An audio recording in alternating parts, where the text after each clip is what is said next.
Yes people, good morning, good afternoon, good evening to all of you. कैसे सब लोग? Hope so आप सब लोग बहुत बढ़िया रहेंगे। मैं बता दूं, मैं भी बहुत अच्छा हूं। तो जैसा कि आज हम रिवाइज करने वाले हैं एक topic that is income from house property. बहुत ही इंटरेस्टिंग टॉपिक है, बहुत ही छोटू सा टॉपिक है, ठीक है, एकदम इत्तू सा टॉपिक है और इसको हम रिवाइज करने वाले हैं। तो सबसे पहली सेक्शन होती है that is section 22, charging section. Charging section ये बोलती है कि हाउस प्रॉपर्टी हेड में इनकम कब आएगी। हाउस प्रॉपर्टी हेड में इनकम तब आती है जब सबसे पहली चीज हाउस प्रॉपर्टी होनी चाहिए और असेसी उसका ओनर होना चाहिए। अगर हाउस प्रॉपर्टी है एंड असेसी उसका ओनर है तो इनकम आपके हाउस प्रॉपर्टी हेड में आती है। हाउस प्रॉपर्टी किसको बोलते हैं? हाउस प्रॉपर्टी का मतलब building and land appurtenant to that building. Land appurtenant to that building का मतलब होता है कि जो लैंड जो होती है बिल्डिंग के साथ में, जो गार्डन वगैरह होती है, पार्किंग स्पेस वगैरह होती है, वो तुम्हारे हाउस प्रॉपर्टी का ही पार्ट होता है, उसको अपन हाउस प्रॉपर्टी बोलेंगे। दूसरी चीज, अगर आप उस हाउस प्रॉपर्टी के ओनर होने चाहिए, अगर आप उसके ओनर है तो ही आपकी इनकम हाउस प्रॉपर्टी हेड में जाती है। तो हाउस प्रॉपर्टी हेड में इनकम तब जाएगी जब पहली चीज हाउस प्रॉपर्टी होनी चाहिए और दूसरा आप उसके ओनर होने चाहिए। अब एक बात बताओ, हाउस प्रॉपर्टी कितने टाइप की होती है? तो हाउस प्रॉपर्टी सबसे पहले एलओपी। एलओपी का मतलब लेट आउट प्रॉपर्टी। अगर आपने कोई प्रॉपर्टी किसी को भाड़े पे दे रखी है, that is called your let out property. अब हमेशा ध्यान रखना, लेट आउट प्रॉपर्टी जो होती है ना, उसका इनकम आपको मिलेगा obviously, so it is always taxable. दूसरा होता है self occupied property. Self occupied property का मतलब आप अपने खुद के यूज के लिए कोई प्रॉपर्टी कर रहे हैं, that is called self occupied property, या जिसको हम एसओपी बोलेंगे। तो एसओपी हो सकता है कि आप अपने बिजनेस में यूज कर रहे हैं उसको, या फिर हो सकता है कि लाइक आप उसको जो है रेसिडेंस पर्पस के लिए यूज कर रहे हैं। तो अगर आपका सेल्फ ऑक्यूपाइड प्रॉपर्टी आप अपने बिजनेस या प्रोफेशन में यूज कर रहे हैं तो यहां पे आपको इग्नोर करना है। क्योंकि देखो, अगर कोई ऐसी हाउस प्रॉपर्टी है जिसको आप अपने बिजनेस या प्रोफेशन में यूज कर रहे हैं, उसी बिल्डिंग में आप बिजनेस या प्रोफेशन कर रहे हैं, तो वो कहीं ना कहीं आपको पीजीबीपी हेड की इनकम कमा के दे रहा है। और जब पीजीबीपी हेड की इनकम कमा के दे रहा है तो यहां पे हाउस प्रॉपर्टी हेड में उसको देखने की जरूरत नहीं है, आप इग्नोर करिए। लेकिन अगर मान लो कोई भी सेल्फ ऑक्यूपाइड प्रॉपर्टी ऐसी है जो रेसिडेंस पर्पस के लिए यूज हो रही है, मींस आप उसमें रह रहे हैं, आप खुद उसमें रह रहे हैं, तो अगर मान लो आपकी दो एसओपी है, मींस या तो एक है या एक से ज्यादा, दो है, मैक्सिमम दो। अगर आपकी दो एसओपी है तो दो एसओपी के केस में ये एग्जेम्प्ट है, आपको कुछ भी करने की जरूरत नहीं है, कोई भी इनकम टैक्सेबल नहीं होगी अगर आपकी टू एसओपी है तो। लेकिन एक चीज समझना, अगर आपके पास टू से ज्यादा एसओपी है तो उस पर्टिकुलर केस में क्या होगा कि टू एसओपी पे आप एग्जेम्पशन ले लो, मींस टू एसओपी की इनकम कुछ भी टैक्सेबल नहीं होगी, बट टू से ज्यादा जितनी भी एसओपी रहेगी वो रिमेनिंग वाली आपकी डीएलओपी मानी जाएगी, deem to be let out property मानी जाएगी। और deem to be let out property क्या होता है कि आपकी है तो एसओपी, लेकिन हम ये मान लेंगे कि वो लेट आउट प्रॉपर्टी है और उसकी इनकम आपके लिए टैक्सेबल हो जाएगी। तो देखो मैंने क्या बोला, देखो सबसे पहले मैंने बोला हाउस प्रॉपर्टी हेड में इनकम तब जाती है जब हाउस प्रॉपर्टी होनी चाहिए। हाउस प्रॉपर्टी का मतलब building and land appurtenant to that building and आप उसके ओनर होने चाहिए। एक और चीज समझना, हाउस प्रॉपर्टी का मतलब सिर्फ रेसिडेंशियल हाउस से नहीं है, अगर कमर्शियल बिल्डिंग है तो भी इनकम इसी हेड में जाती है। अगर आपकी कोई कमर्शियल बिल्डिंग है, आपकी कोई शॉप है, आपका कोई ऐसा लाइक कमर्शियल बिल्डिंग है जो आपने किसी को भाड़े पे दे रखा है, तो भी आपकी जो इनकम है वो हाउस प्रॉपर्टी हेड में ही जाएगी। हाउस प्रॉपर्टी कितने टाइप की होती है? अगर एलओपी है तो टैक्सेबल करो, अगर एसओपी है, बिजनेस एंड प्रोफेशन में यूज हो रहा है, तो आप उसको इग्नोर कर दो। अगर आपका एसओपी रेसिडेंस पर्पस के लिए है और आपके पास टू ही एसओपी है तो एग्जेम्प्ट है, लेकिन टू से ज्यादा एसओपी है तो टू तो एग्जेम्प्ट है और टू से ऊपर वाले जितने भी रहेंगे वो आपके deem to be let out property मानी जाएगी और वो टैक्सेबल हो जाएगी। अब एक और चीज समझना, यहां पे एक अमेंडमेंट आया था। अमेंडमेंट ये आया था कि सर अगर मान लो कोई भी बिल्डर है और बिल्डर के पास में अगर कोई भी हाउस प्रॉपर्टी है और वो हाउस प्रॉपर्टी अगर स्टॉक इन ट्रेड है, अब एक बात बताओ, उसको अगर बेचा तो इनकम कहां जाएगी? पीजीबीपी हेड में। लेकिन अगर उसको भाड़े पे दे दिया तो इनकम कहां जाएगी? हाउस प्रॉपर्टी हेड में। तो देखो, बिल्डर है, बिल्डर के पास में जो खाली फ्लैट्स होते हैं वो फ्लैट्स अगर उसने बेच दिए तो इनकम जाएगी पीजीबीपी हेड में, बिजनेस हेड में।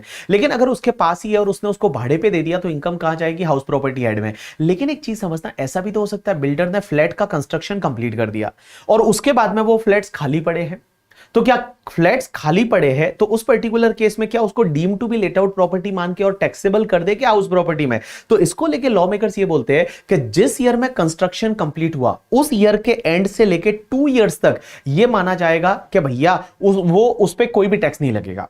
मींस जिस ईयर में कंस्ट्रक्शन कंप्लीट हुआ उस ईयर के एंड से 2 साल तक जो है उस पे कुछ भी टैक्स नहीं लगेगा। मींस उसका एनुअल वैल्यू निल माना जाएगा, आपको डीएलओपी नहीं मानना है। लेकिन उसके बाद में जो है 2 इयर्स जैसे ही कंप्लीट हो जाते हैं उसके बाद में उसको डीएलओपी मान के और फिर आपको टैक्सेबल करना पड़ेगा। लेकिन एक बात बताओ, ये तभी होगा जब आपका स्टॉक इन ट्रेड है फ्लैट, और स्टॉक इन ट्रेड है और आपने उसको क्या किया है, लेट आउट नहीं किया। अगर लेट आउट कर दिया होता तो इनकम ऐसे भी हाउस प्रॉपर्टी हेड में चली जाती, बट अगर आप लेट आउट नहीं करते हैं, खाली पड़ा है, तो जिस ईयर में कंस्ट्रक्शन कंप्लीट हुआ उस ईयर के एंड से लेके और नेक्स्ट 2 इयर्स तक जो है वो आपका कुछ भी टैक्स लगाने की जरूरत नहीं, उसके बाद में ऑब्वियसली उस पर टैक्स लगेगा in the form of the DLOP. अब एक और चीज समझना आप लोग, हमेशा ध्यान रखना, अगर कोई भी एसएससी 115 बीएसी लेता है, और 115 बीएसी इस साल से तो डिफॉल्ट टैक्सेशन रेजिम है, तो अगर कोई एसएससी है वो 115 बीएसी लेता है, तो ध्यान रखना, एक तो जो सेल्फ ऑक्यूपाइड प्रॉपर्टी में अपने को 24B का इंटरेस्ट का डिडक्शन मिलता है ना 30,000 और 2 लाख का, वो नहीं मिलेगा। और दूसरी चीज, हाउस प्रॉपर्टी हेड का जो लॉस होता है वो यू नो दैट दूसरे हेड से सेट ऑफ हो सकता है मैक्सिमम 2 लाख, वो हाउस प्रॉपर्टी हेड का लॉस किसी और हेड से सेट ऑफ नहीं होगा। ये 2 बेनिफिट्स है वो आपको सरेंडर करने पड़ेंगे अगर 115 बीएसी डिफॉल्ट टैक्सेशन रेजिम के हिसाब से आप टैक्स पे करते हैं तो। अब आप बताइए हाउस प्रॉपर्टी हेड का इनकम कैसे निकालेंगे। तो हाउस प्रॉपर्टी हेड का इनकम निकालने के लिए देखो, जो सेल्फ ऑक्यूपाइड प्रॉपर्टी होती है ना, सेल्फ ऑक्यूपाइड प्रॉपर्टी जो रेसिडेंस पर्पस के लिए यूज हो रही है, उसमें हर चीज डैश पे डैश आएगी। उसमें सिर्फ एक ही चीज लेस होती है, that is the interest on loan. अगर आपने कोई लोन लिया है और वो लोन का जो इंटरेस्ट है सेल्फ ऑक्यूपाइड प्रॉपर्टी के केस में यहां पे लेस होता है। और गाइस अगर 115 बीएसी लिया तो ये भी लेस नहीं होगा। 115 बीएसी लिया तो एसओपी की इनकम हमेशा निल आएगी, बट अगर आपने 115 बीएसी नहीं लिया, नॉर्मल प्रोविजन के हिसाब से गए, तो आपकी इनकम या तो निल आएगी या नेगेटिव आएगी। नेगेटिव क्यों आएगी? ड्यू टू द इंटरेस्ट आपकी इनकम नेगेटिव आएगी। लेकिन गाइस जो लेट आउट प्रॉपर्टी होती है and deem to be let out property होती है, उसमें इनकम निकालने के लिए इन्होंने एक मेथड दे रखा है कि हाउस प्रॉपर्टी हेड की इनकम कैसे निकालना। तो हाउस प्रॉपर्टी हेड की इनकम निकालने के लिए लॉ मेकर्स बोलते हैं सबसे पहले ले लीजिए म्युनिसिपल वैल्यू। म्युनिसिपल वैल्यू किसको बोलते हैं? म्युनिसिपल वैल्यू मींस ऐसी वैल्यू उस प्रॉपर्टी की जो कि म्युनिसिपलिटी रिकॉर्ड के हिसाब से होती है। मींस म्युनिसिपलिटी रिकॉर्ड के हिसाब से वो प्रॉपर्टी एक साल में कितना रेंट आपको कमा के दे सकती है, that is called municipal value, या जिसको रेटेबल वैल्यू भी बोलते हैं। तो सबसे पहले ले लीजिए म्युनिसिपल वैल्यू। दूसरा, उसको कंपेयर करिए फेयर रेंट से। नाउ फेयर रेंट किसको बोलते हैं? कि आपके आजू बाजू में जो प्रॉपर्टी है, मींस सेम लोकेलिटी में सिमिलर प्रॉपर्टी है, उसका रेंट कितना चल रहा है, that is called your fair rent. अब फेयर रेंट जो है उसको रीजनेबल लेटिंग वैल्यू भी बोलते हैं। तो आप एक काम करिए, म्युनिसिपल वैल्यू और fair rent whichever is higher है वो ले लीजिए। मींस इन दोनों में से जो विच एवर इज हायर है वो ले लीजिए। एंड गाइस ध्यान रखिए, उसको कंपेयर करेंगे स्टैंडर्ड रेंट से। स्टैंडर्ड रेंट किसको बोलते हैं? कि भैया क्या होता है, बहुत सारे स्टेट में रेंट कंट्रोल एक्ट होता है, और रेंट कंट्रोल एक्ट ये बोलता है कि लीगली आप मैक्सिमम कितना रेंट ले सकते हैं। मींस एक ओनर किसी भी टेनेंट से मैक्सिमम कितना रेंट रिकवर कर सकता है, that is called your standard rent. तो ऑब्वियसली लीगली आप इससे ज्यादा रेंट नहीं ले सकते, that is called your standard rent. तो जो municipal value and fair rent में से जो हायर आया था, उस हायर को कंपेयर करिए स्टैंडर्ड रेंट से, और इसमें से ले लीजिए विच एवर इज लोअर, और जो लोअर आएगा ना, इसको हम बोलेंगे एक्सपेक्टेड रेंट। क्या बोलेंगे? Expected rent. मींस इतना रेंट तो होना चाहिए। अब जो एक्सपेक्टेड रेंट आता है ना, उसको हम कंपेयर करेंगे एक्चुअल रेंट से। किससे कंपेयर करेंगे? एक्चुअल रेंट से। और विच एवर इज हायर है उसको अपन बोलेंगे gross annual value. Whichever is higher आएगा उसको अपन बोलेंगे ग्रॉस एनुअल वैल्यू। और ग्रॉस एनुअल वैल्यू में से आप म्युनिसिपल टैक्सेस जो पे किया वो आप लेस कर दीजिए, और म्युनिसिपल टैक्सेस जो पे करते हैं वो लेस कर देंगे, तो बचेगा NAV, that is net annual value. And guys net annual value में से 2 चीजें लेस होती है। एक तो आपका standard deduction 30% of the NAV, means NAV का 30% आप स्टैंडर्ड डिडक्शन सीधा ले लीजिए, एंड दूसरा इंटरेस्ट ऑन लोन है वो आप लेस कर दीजिए। जो भी बचेगा वो तुम्हारे हाउस प्रॉपर्टी का इनकम आएगा। अब एक बात बताओ, म्युनिसिपल वैल्यू के बारे में, फेयर रेंट, स्टैंडर्ड रेंट के बारे में मैं आपको बता चुका हूं। अब बात आती है एक्चुअल रेंट की। सर एक्चुअल रेंट किसको बोले? तो एक्चुअल रेंट का मतलब होता है rent received plus rent receivable minus unrealise rent. Means जितना रेंट आपको रिसीव्ड हो गया वो लीजिए, प्लस रिसीवेबल कितना है, रिसीवेबल का मतलब आपको जो मिलना बाकी आउटस्टैंडिंग वो कितना है उसको ऐड करिए, और माइनस कर दीजिए अनरियलाइज रेंट। लेकिन एक चीज समझना, ये जो अनरियलाइज रेंट होता है ना, ये माइनस तभी होता है, अनरियलाइज रेंट है वो माइनस तभी होगा जब आपकी 4 कंडीशन सेटिस्फाइड होनी चाहिए अनरियलाइज रेंट की। मींस अनरियलाइज रेंट लेस तभी होता है जब आपकी 4 कंडीशन सेटिस्फाइड होनी चाहिए। 4 कंडीशन क्या क्या है? सबसे पहली कंडीशन कि आपकी जो टेनेंसी है वो बोनाफाइड है। टेनेंसी बोनाफाइड का मतलब टेनेंसी आपकी जेन्युइन टेनेंसी है, अग्रीमेंट वगैरह है। दूसरा, वो टेनेंट जिसने आपका पैसा खाया, अनरियलाइज रेंट का मतलब होता है बैड डेट्स ऑफ रेंट, जिसने आपका पैसा खाया उसको आपने घर से बाहर भगा दिया हो।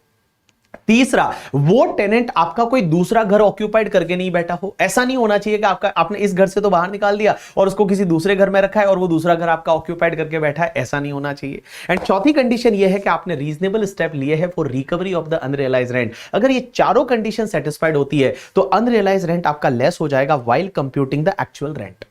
तो एक्चुअल रेंट निकालते टाइम आपको क्या करना है, rent received plus rent receivable minus unrealise rent. But ये अनरियलाइज रेंट लेस तभी होगा जब चार कंडीशन आप रूल 4 की सेटिस्फाइड करते हो। टेनेंसी बोनाफाइड होनी चाहिए, उसको आपने बाहर भगा दिया है, वो दूसरा घर आपका ऑक्यूपाई नहीं कर रहा है, और आपने रीजनेबल स्टेप लिए है for recovery of the unrealise rent. अब एक बात समझना, जब अपन जीएबी निकाल देते हैं ग्रॉस एनुअल वैल्यू, उसमें से लेस करते हैं म्युनिसिपल टैक्सेस पेड। अब म्युनिसिपल टैक्सेस क्या होता है, म्युनिसिपल टैक्सेस मींस ऐसे टैक्सेस जो म्युनिसिपलिटी या लोकल अथॉरिटी या ग्राम पंचायत या कंटोनमेंट बोर्ड आपसे लेता है, taxes, that is called municipal taxes. इसको बहुत बार लोकल टैक्सेस भी बोलते हैं, हाउस टैक्सेस भी बोलते हैं, प्रॉपर्टी टैक्सेस भी बोलते हैं, सिवरेजेस टैक्स भी बोलते हैं। तो किसी भी टाइप का टैक्सेस अगर बोला हुआ है जो म्युनिसिपलिटी लोकल अथॉरिटी ले रही है, that is called municipal taxes.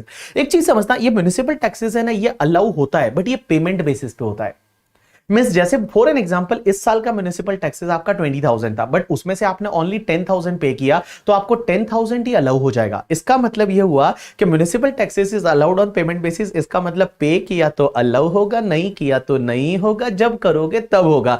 तो पे किया तो अलाउ होगा, नहीं किया तो नहीं होगा, जब करोगे तब होगा। आपने मान लो 5 साल का म्युनिसिपल टैक्स एक ही साथ इस साल में पे कर दिया, तो क्या पूरा इस साल में अलाउ हो जाएगा? बिल्कुल यस, इस साल में पूरा अलाउ हो जाएगा। एक और चीज समझना, म्युनिसिपल टैक्सेस है ना, वो सिर्फ ओनर ने पे किया ना तो ही अलाउ होगा।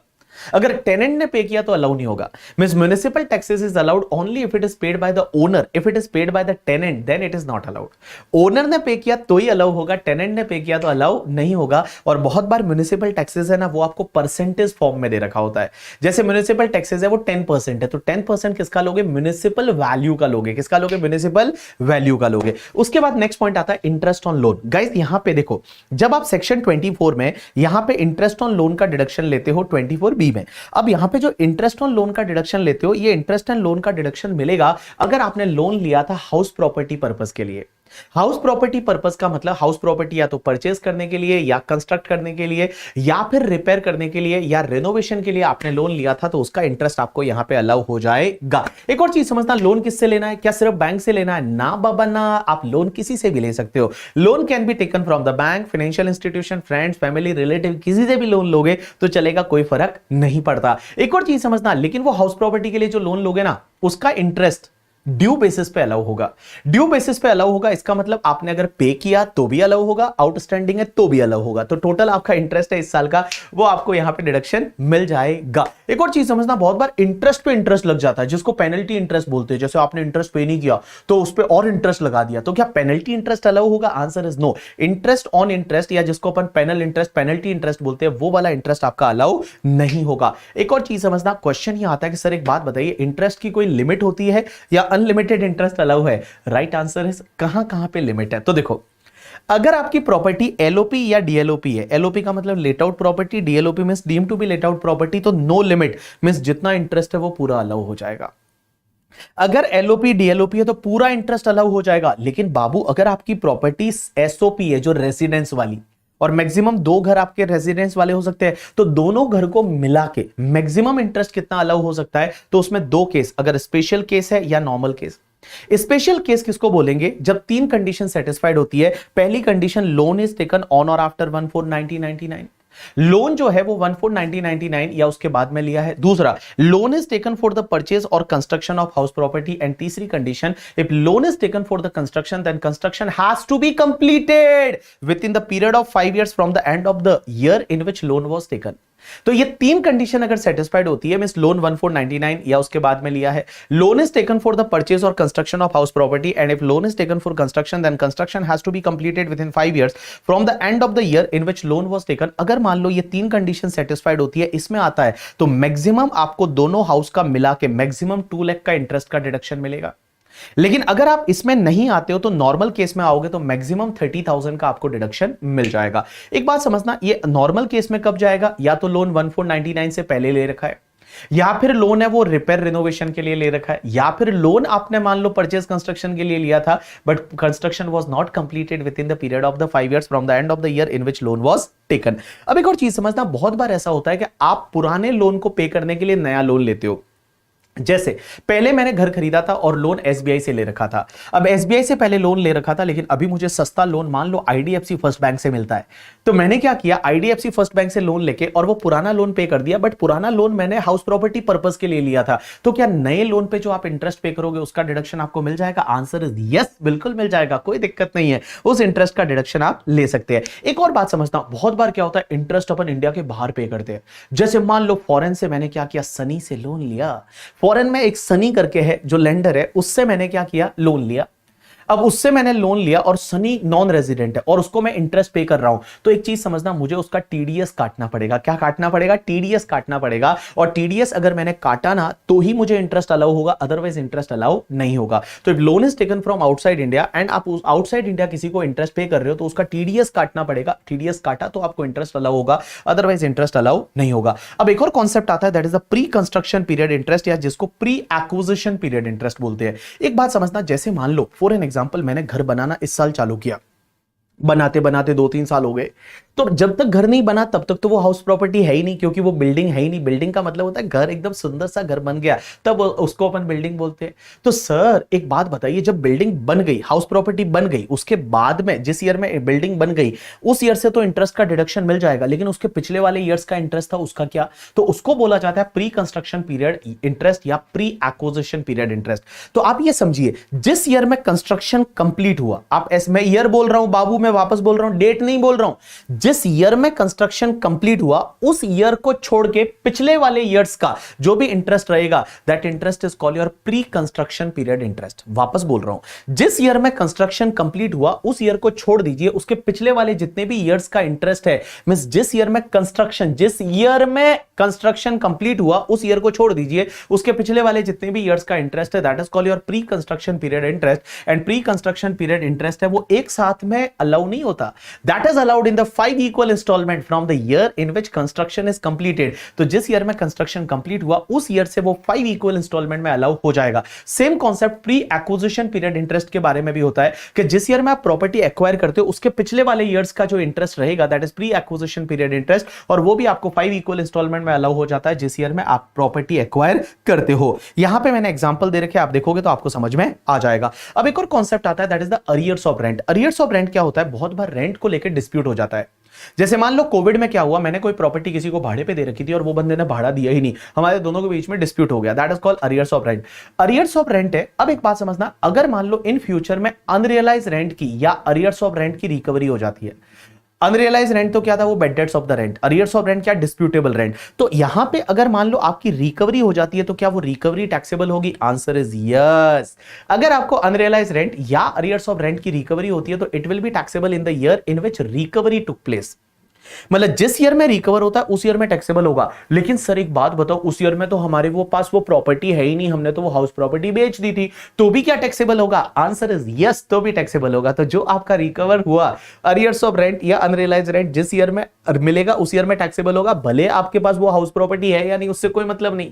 एक और चीज समझना, जब रिकवरी होगी तो टैक्सेबल कितना होगा? 70% टैक्सेबल होगा। मींस जितना आपका रिकवर अमाउंट है उसका 70% टैक्सेबल होगा, मींस 30% का आपको स्टैंडर्ड डिडक्शन मिल जाएगा। अब एक और चीज समझना, हाउस प्रॉपर्टी हेड में आपको म्युनिसिपल टैक्सेस का डिडक्शन मिलता है, उसके साथ इंटरेस्ट ऑन लोन का डिडक्शन मिलता है और एक 30% स्टैंडर्ड डिडक्शन मिलता है, उसके अलावा और कोई डिडक्शन नहीं मिलता। तो जो भी तुम्हारे रिपेयर एंड मेंटेनेंस का खर्चा है, सोसाइटी चार्जेस है, पार्किंग चार्जेस है, इंश्योरेंस चार्जेस है, electricity and water supply charges है, लिफ्ट चार्जेस वगैरह, उसका कोई डिडक्शन नहीं मिलेगा क्योंकि 30% आपको स्टैंडर्ड डिडक्शन दे रखा है एनएवी पे। अब एक बात समझना, एक कॉन्सेप्ट आता है वैकेंसी। अब ये वैकेंसी क्या है समझते हैं, कोशिश करना।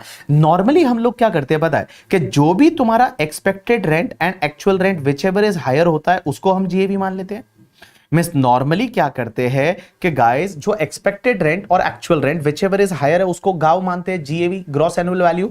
लेकिन गाइस ध्यान रखना, अगर कोई भी वैकेंसी है तो वैकेंसी के केस में ये हायर वाला फंडा नहीं चलेगा।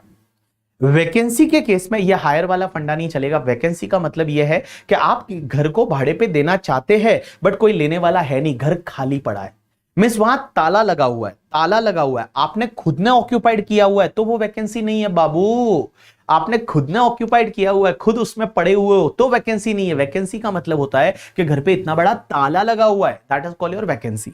तो अगर वैकेंसी होता है तो क्या करने का, तो गाइस लॉ मेकर्स क्या बोलते हैं कि अगर मान लो किसी घर में वैकेंसी है, 2 महीने 3 महीने 1 महीने 4 महीने के लिए वैकेंसी है तो क्या होगा, तो लॉ मेकर्स बोलते हैं कि आपका जो एक्चुअल रेंट है प्लस वैकेंसी रेंट, ये दोनों मिला के, actual rent plus vacancy rent, ये दोनों मिला के अगर एक्सपेक्टेड रेंट से मोर देन इक्वल टू हो जाता है, मींस एक्सपेक्टेड रेंट से ज्यादा या इक्वल टू हो जाता है, तो आपका जो एक्चुअल रेंट है ना वही तुम्हारा जीएवी बन जाएगा। मिस जो आपको एक्चुअल रेंट मिला प्लस वैकेंसी, मतलब वैकेंट ना होता तो कितना पैसा मिलता, that is called vacancy rent. तो actual rent plus vacancy rent ये दोनों मिला के अगर एक्सपेक्टेड रेंट से मोर देन इक्वल टू है तो एक्चुअल रेंट तुम्हारा जीएवी बन जाएगा। अदरवाइज अगर एक्सपेक्टेड रेंट ज्यादा है actual rent plus vacancy rent से, तो एक्सपेक्टेड रेंट है वो आपका जीएवी बन जाएगा। अब एक और चीज समझना, एक कॉन्सेप्ट आता है, concept of partly late out property area wise. बहुत बार ऐसा होता है कि अगर मान लो एक घर है उसमें से कुछ पार्ट लेट आउट कर रखा है, कुछ पार्ट सेल्फ ऑक्यूपाइड कर रखा है। जैसे मान लो ग्राउंड फ्लोर फर्स्ट फ्लोर, तो फर्स्ट फ्लोर लेट आउट कर दिया, ग्राउंड फ्लोर आप खुद पड़े हुए हो। या मान लो कोई फ्लैट है जिसमें 2 BHK, उसमें से एक रूम लेट आउट कर रखा है, बाकी में आप रह रहे हो, तो सर क्या होगा। तो अगर कोई भी प्रॉपर्टी है वो पार्टली लेट आउट है लेकिन वो एरिया वाइज है, एरिया वाइज का मतलब some area is let out and some area is self occupied, तो आप एक काम करो, उस प्रॉपर्टी को 2 प्रॉपर्टी मान लो, उस प्रॉपर्टी को 2 प्रॉपर्टी मानो, और लेट आउट वाला एरिया है उसको एलओपी मानो और सेल्फ ऑक्यूपाइड वाला एरिया है उसको एसओपी मानो। और एक चीज ध्यान रखना, जब आप 2 प्रॉपर्टी मान रहे हो तो आपको 2 कॉलम बनाने पड़ेंगे, एसओपी के लिए एंड एलओपी के लिए। यहां पे एक और चीज समझना कि जो भी तुम्हारा म्युनिसिपल वैल्यू है, आपका फेयर रेंट है, स्टैंडर्ड रेंट है, म्युनिसिपल टैक्सेस है, इंटरेस्ट ऑन लोन है, उसको आप डिवाइड करोगे एलओपी और एसओपी में ऑन द एरिया बेसिस। लेकिन एक चीज ध्यान रखना, कभी भी आप एक्चुअल रेंट को डिवाइड नहीं करोगे, क्योंकि एक्चुअल रेंट जो हमेशा होगा ना वो हमेशा लेट आउट पोर्शन के लिए होगा। जो एक्चुअल रेंट होगा वो तो लेट आउट पोर्शन के लिए ही होगा ना, एसओपी के लिए थोड़ी एक्चुअल रेंट आएगा। तो एक्चुअल रेंट को आप डिवाइड नहीं करोगे, बाकी म्युनिसिपल वैल्यू है, उसके बाद फेयर रेंट है, स्टैंडर्ड रेंट है, म्युनिसिपल टैक्सेस है, इंटरेस्ट ऑन लोन है, उसको आप 2 पार्ट में डिवाइड करोगे, एलओपी और एसओपी। अब एक और चीज समझना, बहुत बार ऐसा होता है कि कोई प्रॉपर्टी टाइम वाइज अगर पार्टली लेट आउट है, तो टाइम वाइज का मतलब होता है कि कुछ टाइम के लिए लेट आउट है एंड कुछ टाइम के लिए सेल्फ ऑक्यूपाइड। जैसे मान लो 7 मंथ के लिए कोई प्रॉपर्टी लेट आउट है एंड बाकी वाले 5 मंथ के लिए सेल्फ ऑक्यूपाइड है, या फिर मान लो 5 मंथ के लिए लेट आउट है, बाकी टाइम के लिए सेल्फ ऑक्यूपाइड है, तो क्या होगा। लॉ मेकर्स बोलते हैं अगर कोई भी प्रॉपर्टी है ना वो एक दिन भी आपने लेट आउट कर दी तो वो तुम्हारी लेट आउट प्रॉपर्टी है, वो सेल्फ ऑक्यूपाइड नहीं है। मींस उसको पूरे साल के लिए लेट आउट ही मानेंगे, लेकिन ऑब्वियसली एक्चुअल रेंट उतने पीरियड का ही आएगा जितने पीरियड के लिए आपने लेट आउट किया है। तो एक चीज ध्यान रखना, अगर कोई प्रॉपर्टी है वो कुछ टाइम के लिए सेल्फ ऑक्यूपाइड है और कुछ टाइम के लिए लेट आउट है, तो उसको आपको लेट आउट प्रॉपर्टी ही मानना है। क्योंकि सेल्फ ऑक्यूपाइड प्रॉपर्टी किसको बोलते हैं, ऐसी प्रॉपर्टी जो थ्रू आउट द ईयर आप अपने रहने के लिए यूज करते हो, या फिर वो प्रॉपर्टी आप अपने रहने के लिए यूज ना कर पाए और खाली पड़ी है ड्यू टू दैट कि आपका ड्यूटी वगैरह कहीं और है, या आप जॉब कहीं और करते हो, बिजनेस कहीं और करते हो, और वो प्रॉपर्टी खाली पड़ी हुई है, तो उसको आप सेल्फ ऑक्यूपाइड प्रॉपर्टी मान सकते हो। अदरवाइज अगर किसी प्रॉपर्टी को एक भी दिन आपने लेट आउट कर दिया तो वो तुम्हारी लेट आउट प्रॉपर्टी बन जाएगी। एक और चीज समझना, अगर मान लो आपके पास 2 से ज्यादा एसओपी है तो क्या होगा। जैसे मान लो मेरे पास 3 घर है और तीनों में मैं खुद ही पड़ा हुआ हूं, तीनों में मैं खुद ही रहता हूं, मींस मोर देन 2 एसओपी है, तो उस पर्टिकुलर केस में क्या होगा, तो अगर मोर देन 2 एसओपी है तो उस पर्टिकुलर केस में क्या होगा कि आपको क्या करना पड़ेगा, 2 को एसओपी मानोगे और बाकी को डीएलओपी मानोगे। जैसे मान लो आपके पास 3 एसओपी है, तो आप क्या करोगे, आपको कैसे डिसाइड करना है इसमें से कौन सा एसओपी लेना है, कौन सा डीएलओपी लेना है। तो उस पर्टिकुलर केस में क्या होगा, आपको क्वेश्चन को 3 बार सॉल्व करना पड़ेगा।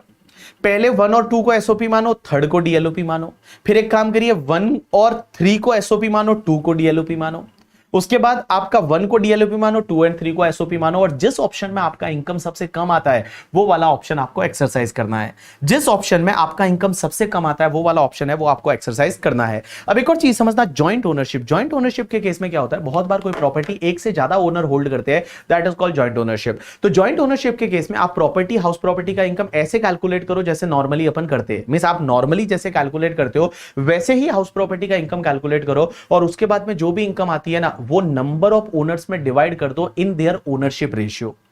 मींस जो उनका ओनरशिप रेशियो है वो ओनरशिप रेशियो में आप उस इनकम को डिवाइड कर दो। मींस जितने भी ओनर है नंबर ऑफ ओनर्स में आप उसको डिवाइड कर दो in their ownership ratio, ownership ratio में आप उसको डिवाइड कर दो। लेकिन इसमें एक चीज ध्यान रखना कि जब भी जॉइंट ओनरशिप का क्वेश्चन आता है ना, तो ये ध्यान रखना, अगर एलओपी डीएलओपी है तो उसमें तो इंटरेस्ट पूरा अलाउ होता है, लेकिन एसओपी के केस में जो इंटरेस्ट का लिमिट होता है ना, ये 30,000 और 2 लाख, ये ओनर वाइज मिलता है। तो अगर मान लो कोई प्रॉपर्टी ऐसी है जो सेल्फ ऑक्यूपाइड प्रॉपर्टी है और उसमें जॉइंट ओनरशिप है, तो उसमें क्या होगा, जो 2 लाख का डिडक्शन होता है ना, 2 लाख एंड 30,000 का, वो ओनर वाइज होता है। तो 2 ओनर है तो 60,000 एंड 4 लाख हो जाएगा, मींस दोनों को 30,000 2 लाख का डिडक्शन है वो मिल जाएगा। तो जॉइंट ओनरशिप के केस में अगर सेल्फ ऑक्यूपाइड प्रॉपर्टी है तो जो इंटरेस्ट 24B में मिलता है 30,000 2 लाख, वो आपके नंबर ऑफ ओनर वाइज मिलता है। तो जितने ज्यादा ओनर होंगे उतनों को ये इंटरेस्ट का डिडक्शन मिल जाएगा, बट ऑब्वियसली उन्होंने वो इंटरेस्ट पे किया है। तो next part is related to composite rent. Composite rent किसको बोलते हैं, जब किसी हाउस प्रॉपर्टी का एंड अदर असेट एमिनिटीज साथ में भाड़े पे दी जाती है। जैसे आपने देखा होगा फर्निश हाउस दे दिया, उसमें टीवी भी दे दिया, फ्रिज भी दे दिया, एसी भी दे दिया, पलंग भी दे दिया, बिस्तर भी दे दिया, बर्तन भी दे दिए, कपड़े भी दे दिए, सब भाड़े पे दे दिया करके एक साथ में। तो अगर हाउस प्रॉपर्टी के साथ में अदर असेट भी भाड़े पे दी जाती है, that is called your composite rent. तो उसमें क्या होगा, तो लॉ मेकर्स बोलते हैं आप एक काम करिए, पहले देखिए क्या अग्रीमेंट सेपरेबल है या नहीं। अग्रीमेंट जो है क्या सेपरेबल है या नहीं, मींस अग्रीमेंट में ऐसा लिखा हुआ है क्या हाउस प्रॉपर्टी का रेंट इतना है और अदर असेट का रेंट इतना है। अगर अग्रीमेंट सेपरेबल है तो हाउस प्रॉपर्टी का रेंट है वो तो हाउस प्रॉपर्टी में जाएगा, एंड अदर असेट का जो रेंट है वो अदर असेट का रेंट आपके आईएफओएस या पीजीबीपी हेड में जाएगा, नॉर्मली अदर सोर्सेज में जाएगा, बट मान लो अदर असेट रेंट पे देने का ही आपका बिजनेस है तो वो पीजीबीपी में जा सकता है। लेकिन मान लो अग्रीमेंट सेपरेबल है ही नहीं, जैसे आप होटल में रहने गए, एक बात बताओ, होटल में जब आप रहने जाते हो तो रूम भी मिलता है, रूम के साथ में अदर असेट भी मिलती है, वहां पे अग्रीमेंट सेपरेबल नहीं है, तो उस पर्टिकुलर केस में होटल वाले का पूरा इनकम आइदर आईएफओएस या पीजीबीपी हेड में टैक्सेबल होता है। एक और चीज समझना, बहुत बार लोग क्या करते हैं पता है, कि होटल वाले या पीजी वाले उन्होंने क्या किया कि प्रॉपर्टी भाड़े पे दे दी और उन्होंने अग्रीमेंट सेपरेबल बना दिया, लेकिन एक बात बताऊं, उसको लेट आउट करना बिना असेट के पॉसिबल ही नहीं था। Means house property is not feasible to let out without other asset, other asset के बिना लेट आउट करना पॉसिबल ही नहीं था, बट तो भी उन्होंने अग्रीमेंट सेपरेबल कर दिया। तो लॉ मेकर्स बोलते हैं आपका पूरा इनकम पीजीबीपी या अदर सोर्सेज में जाएगा, भले आप अग्रीमेंट सेपरेबल करो या ना करो, कोई फर्क नहीं पड़ता। एक सेक्शन आती है 27 क्या बोलती है, आपकी डीम्ड ओनर।